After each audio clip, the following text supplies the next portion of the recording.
Shalom, bienvenue sur ce nouveau cursus qui s'appelle De A à l'éternité, qui parlera de la marche en tant que disciple du Christ de A à l'éternité. Pourquoi à l'éternité? Parce que le chemin vers Dieu n'a pas de fin. Il est un Dieu infini d'amour et on peut toujours aller plus loin dans la connaissance de son nom et nous aurons à grandir toute notre vie. Mais le A correspond au début de notre marche, au moment où nous choisissons dans notre cœur, nous croyons que Jésus est fils du Dieu vivant, qu'il est mort et ressuscité pour nous. À ce moment-là, alors, commence notre marche, notre nouvelle marche. Et c'est ce dont nous allons parler aujourd'hui. Nous allons parler de ce commencement pour la première vidéo, la première leçon, si je puis dire vraiment. Il y a des notions qui sont importantes de graver dans nos cœurs. On va commencer par ça. C'est très important. On va prendre point par point pour nous faire évoluer, évoluer nos consciences, pour comprendre les choses de Dieu de plus en plus et marcher avec lui, apprendre à marcher vraiment avec lui et à le chercher de plus en plus au nom de Yeshua, vraiment. Amen. Donc Yeshua, pour celles et ceux qui ne savent pas, c'est le nom de Jésus, c'est celui qui s'appelle Jésus. Dans la langue en hébreu, c'est Yeshua, qui veut dire Dieu sauve. Il y a plusieurs façons de le dire, Yehoshua, Yeshua, bref. Cela veut dire Dieu sauve. Donc là, le salut est venu parmi les hommes. Dieu a sauvé. Donc, bienvenue aux enfants de Dieu, bienvenue aux filles et aux fils de Dieu. Si tant est que vous êtes baptisés déjà, si vous êtes en attente de votre baptême, sachez que vous avez fait un très bon choix. En effet, il est écrit, en vérité, je te le dis, si un homme ne naît d'eau et d'esprit, il ne peut entrer dans le royaume de Dieu. Donc il nous faut d'abord naître d'eau et d'esprit pour entrer dans le royaume de Dieu. Il y a des cas particuliers dont on ne parlera pas ici, ce n'est pas encore le sujet, mais le brigand à la croix, par exemple, n'avait pas été baptisé, mais il a été sauvé. Mais nous qui avons la capacité de nous faire baptiser, nous le devons. Et donc c'est naître d'eau et d'esprit. Donc qui dit naissance dit bébé, dit tu viens de naître. Tu n'es pas un homme, tu n'es pas une femme faite, tu n'es pas adulte, tu viens de naître dans un nouveau royaume. Donc il va falloir apprendre les règles de ce royaume, il va falloir apprendre comment devenir un homme ou une femme dans ce royaume, il va falloir apprendre toutes choses. Tu arrives dans une nouvelle vie. En effet, la Bible nous dit dans Éphésiens 5, autrefois vous étiez ténèbres et maintenant vous êtes lumière dans le Seigneur, marchez comme des enfants de lumière. Donc avant nous étions dans les ténèbres de ce monde, vivant selon nos convoitises, selon nos péchés, nous aurons le temps de creuser ces notions encore plus. On vivait dans les péchés, on vivait dans plein de choses pas bonnes. Et on a choisi de vivre pour Dieu, on a choisi de renoncer à nous-mêmes, on parlera de ces notions encore et encore.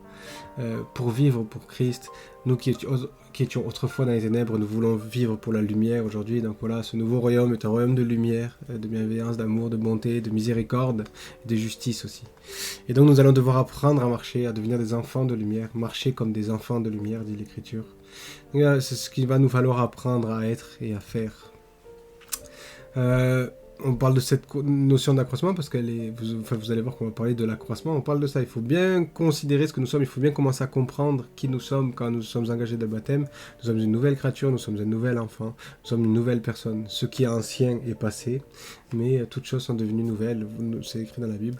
Donc nous devons comprendre la nouvelle créature que nous sommes. Nous devons comprendre notre identité, la nouvelle chose qui naît et vers quoi nous nous dirigeons. Puisque s'il faut arpenter le chemin qui est le Seigneur, il faut savoir où on va.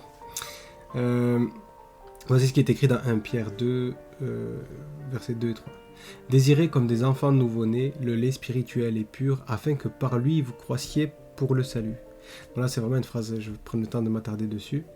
Désirez comme des enfants nouveau-nés, on nous montre que nous sommes des enfants nouveau-nés du royaume, ainsi que je le disais, c'est assez clair. Le lait spirituel et pur, qui est donc le lait qui vient d'en haut, le spirituel c'est le monde de l'esprit, on aura l'occasion d'en reparler de ça aussi, mais on désire ce lait qui est pur, on désire se nourrir de quelque chose qui est pur pour nous, et il faut vraiment commencer à comprendre ces notions.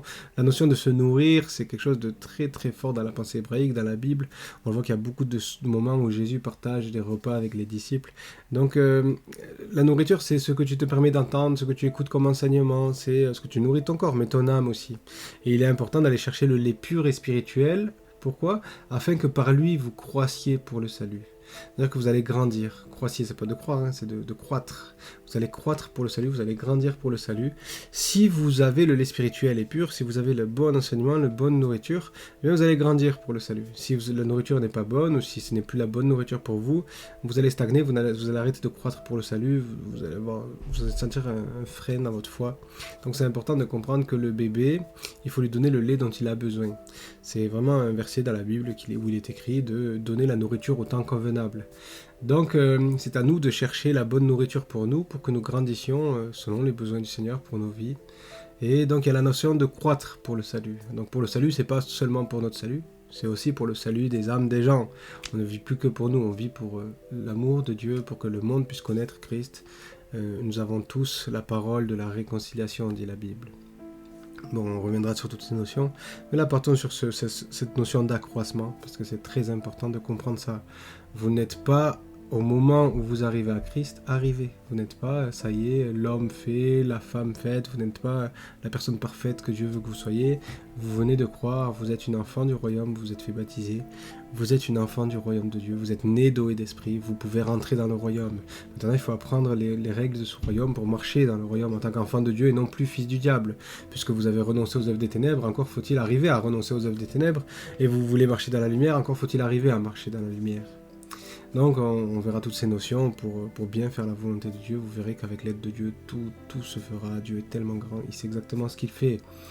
Donc la notion d'accroissement, de croître pour le salut, d'accroissement, c'est la patience de Dieu. Ça nous montre la patience de Dieu. Dieu sait que nous sommes nouveau-nés dans son royaume. Il sait très bien qu'on ne connaît pas toutes les lois de son royaume. Il y en a beaucoup. On ne sait pas encore comment marcher comme il faut. On n'a pas dompté toutes nos pulsions, toutes nos choses. Quand on arrive à Christ, nous ne sommes que des humains. Et Dieu le sait. C'est une première chose dans son amour à comprendre. Dieu sait exactement où vous en êtes. Vous n'allez pas le surprendre. La Bible dit 7 fois le juste tombe, 7 fois le juste tombe et il se relève. Donc vous ferez des erreurs. De toute manière, en essayant de marcher avec Dieu, vous allez broncher en quelque manière. Mais vous allez vous relever et réessayer. C'est ça qui fera la force de votre marche avec le Seigneur. C'est que vous allez voir sa miséricorde pour vous malgré vos échecs. Dieu a un amour qui dépasse l'entendement. Je peux en témoigner personnellement et c'est bon de vivre l'amour de Dieu. Donc il y a cette notion d'accroissement. Tout ne se fera pas un jour, mais avec persévérance et effort, vous verrez que nous rentrerons dans le royaume de Dieu, vous verrez la gloire de Dieu, nous irons de gloire en gloire, dit l'Écriture. Et vous allez vraiment voir sa main dans votre vie, je n'en doute pas.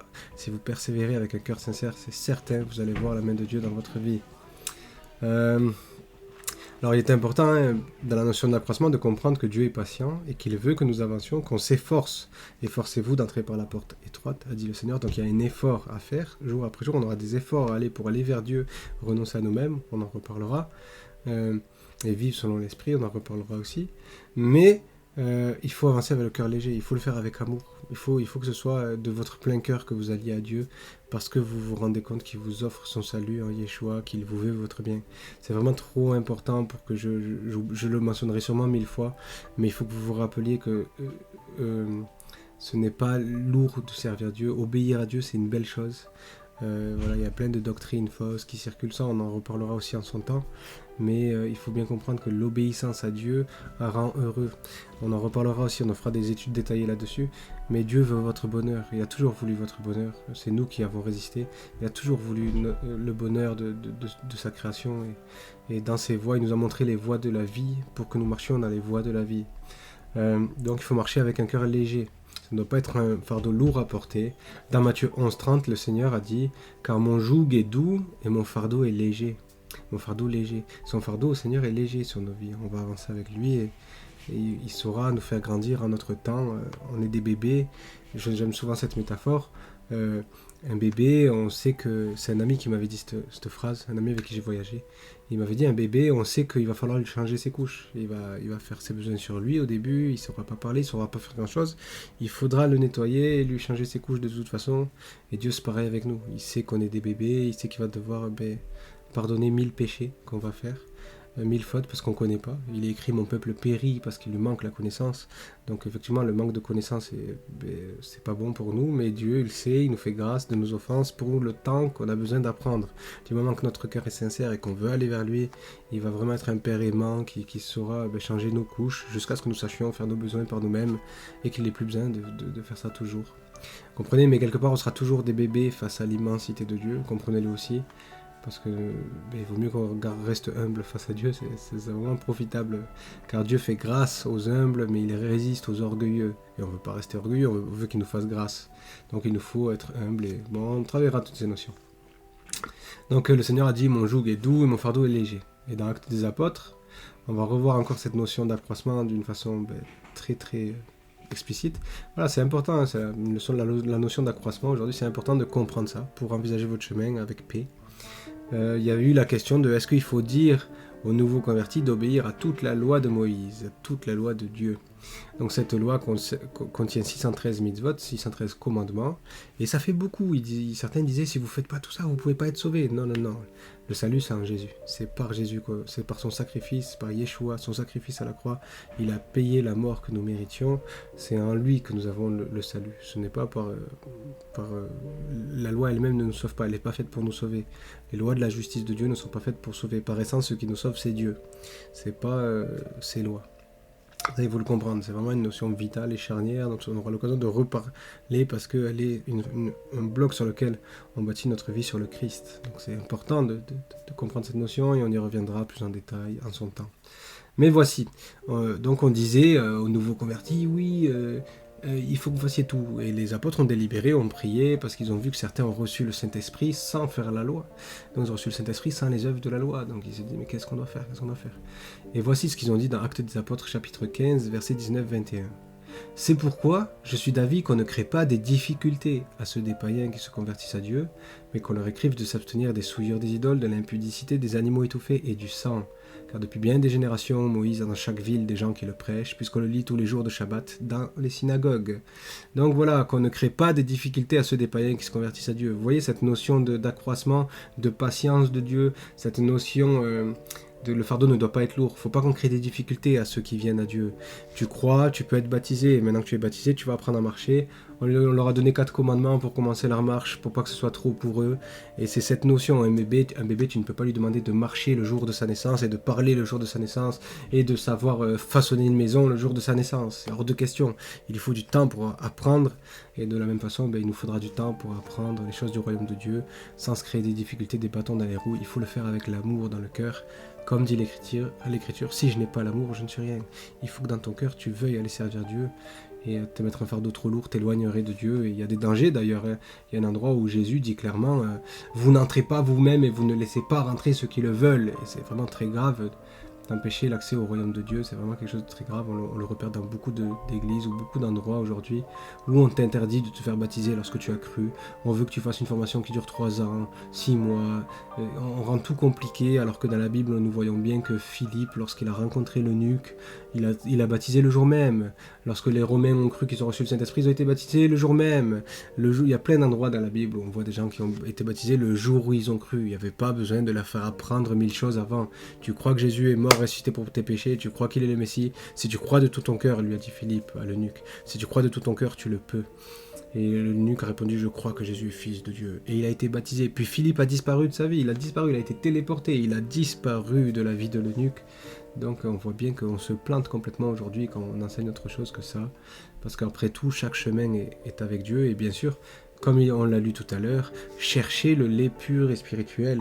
C'est à vous de chercher votre nourriture, votre enseignant, et c'est un enseignement des sages d'Israël, on aura l'occasion d'en parler, mais c'est l'élève qui choisit son maître. C'est nous qui devons choisir, quelque part, c'est nous qui devons choisir l'enseignement qui nous nourrit.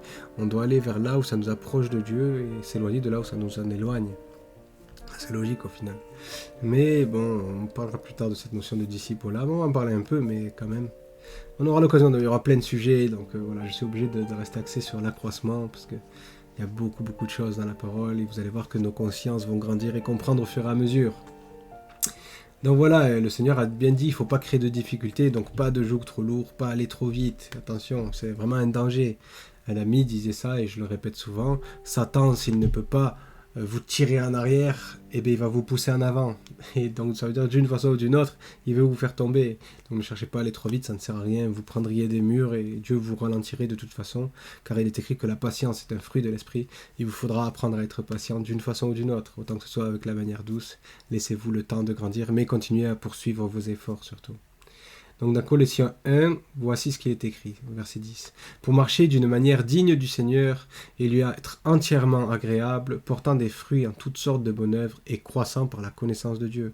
On doit grandir dans la connaissance. Tout à l'heure on disait, mon peuple périt par manque de connaissance. Mais c'est normal. C'est pour ça qu'il nous offre le salut en Yeshua, mais ensuite il veut que nous grandissions dans la connaissance, qu'on apprenne ses voies, qu'on boit ce lait qui est bon pour nous, qui nous fait grandir pour le salut, croître pour le salut. Et donc dans la connaissance de notre Dieu. Et normal, on veut connaître plus Dieu, c'est logique. Donc, c'est le but de ce cursus, c'est que vous puissiez croître dans la connaissance du Seigneur. Je n'aurai pas toutes les réponses de la planète à vous apporter, seulement celles que je sais par la grâce de Dieu. Mais il y aura de quoi nourrir vos âmes et vos esprits dans plein de domaines, et puis en recherchant de toute façon, Dieu s'occupe de vous, je lui fais toute confiance pour ça. Donc on comprend que voilà, arrivé au Seigneur, le jour de notre baptême, on n'est pas arrivé à la fin, ça y est, on n'a pas tout gagné, on n'a pas fait le boss de la fin. C'est pas parce que tu viens de te faire baptiser que ça y est, tu as fini, tu as trouvé.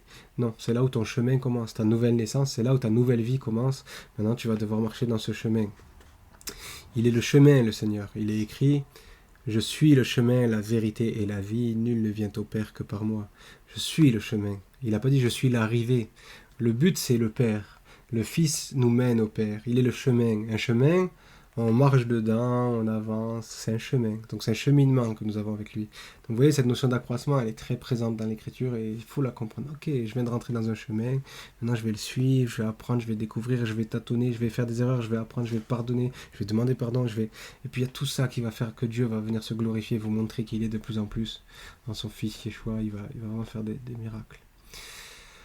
Il nous faut donc marcher sur le chemin du Seigneur. Mais alors, quel est notre objectif? Ok, on veut marcher dans son sentier, on veut devenir enfant de lumière. Ok, qu'est-ce que ça veut dire concrètement? C'est quoi l'objectif?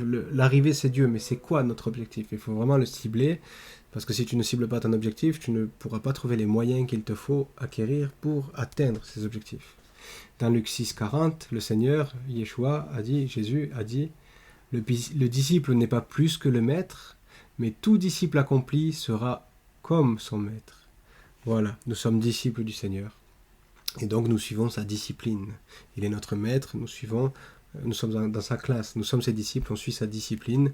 Notre but est d'être comme notre maître. Notre but est d'être comme le maître. Comme Yeshua, qui obéissait en toutes choses à son Père et qui a été prêt même à se livrer sur la croix pour nous. Dieu veut que nous apprenions à avoir cet amour parfait qui peut renoncer à lui-même. Et vous verrez que votre amour et votre joie sera pleinement parfaite à la mesure de ce que vous serez prêt à abandonner pour Dieu, à perdre pour Dieu. Ainsi qu'il est écrit, qui perdra sa vie la sauvera, mais celui qui conservera sa vie la perdra. Il nous faut accepter à renoncer à nous, comme Jésus a renoncé à lui. Il disait, je ne fais rien de moi-même, je fais la volonté du Père qui est dans les cieux. Il fait ce qu'il a vu le Père faire. Et donc nous aussi, il faut que nous apprenions à renoncer à notre volonté pour vivre pour Dieu. Comme le Messie, on doit ressembler à notre Maître. Il n'a fait que la volonté du Père, on ne cherche qu'à faire la volonté de Dieu. C'est ça l'objectif d'un disciple du Christ, c'est d'être pareil à son Maître qui obéissait en toutes choses à son Père. Nous voulons obéir à toutes choses à notre Père. C'est notre objectif et c'est ce vers quoi nous irons dans ce site. Nous n'irons pas ailleurs. Pas presque comme, pas à peu près. Non, il sera comme son Maître. Nous voulons être des disciples accomplis. Nous marchons dans les voies du Christ. C'est trop important. On va croître pour le salut des âmes. Et c'est trop important. Il y a trop d'âmes qui ont besoin du Seigneur. Ainsi qu'il est écrit, la moisson est grande. Il y a peu d'ouvriers. Priez le maître de la moisson d'envoyer des ouvriers pour la moisson. Il faut que nous devenions des ouvriers pour la grande moisson des âmes. Il faut que nous travaillions au salut des âmes. Et pour cela, il faut d'abord que nous croissions et que nous grandissions dans la connaissance du Seigneur. Que nous devenions des hommes et des femmes que Dieu veut que nous soyons pour devenir pareil au Christ sur la terre. Et que les gens aussi puissent se repentir et être sauvés. Et que Dieu nous utilise. Parce que si nous obéissons à 95% du temps et à 5% du temps nous sommes rebelles, eh comment Dieu nous utilisera-t-il? Ou autrement dit, quel soldat d'un royaume choisit d'obéir 3/4 du temps à ses généraux et puis un quart du temps il choisit de désobéir? Ah non, cette guerre je ne vais pas la faire, ah non je ne me bats plus pour mon roi, ah non là j'abandonne, je préfère éviter, mais ça serait la dépendance dans une telle armée. Je me bats pendant 3 jours, puis d'un coup boum tout le monde fuit. Non, ça irait pas du tout, il faut qu'on soit fidèle jusqu'au bout pour mener cette guerre spirituelle dans laquelle nous entrons. Nous sommes des enfants de Dieu, nous reviendrons sur toutes ces nations. Mais il faut que ce soit clair, nous cherchons à être pareils que le Maître. Voilà, il faut qu'on sache la vérité. Qu'est-ce qu'on cherche? On cherche à être pareil au Christ. Et certains diront, mais c'est pas possible. Et j'aime beaucoup cet enseignement des sages d'Israël qui dit, s'il y a une plage avec beaucoup de diamants, tellement de diamants, à perte de vue des diamants, et vous savez que peut-être vous n'attraperez pas tous ces diamants, c'est vrai, tous ces diamants représentent l'entièreté du Christ. Peut-être vous n'attraperez pas tous les diamants de votre vie, c'est vrai. Mais est-ce que vous n'allez pas essayer d'attraper le plus de diamants possible pour rapporter plein de richesses dans votre famille?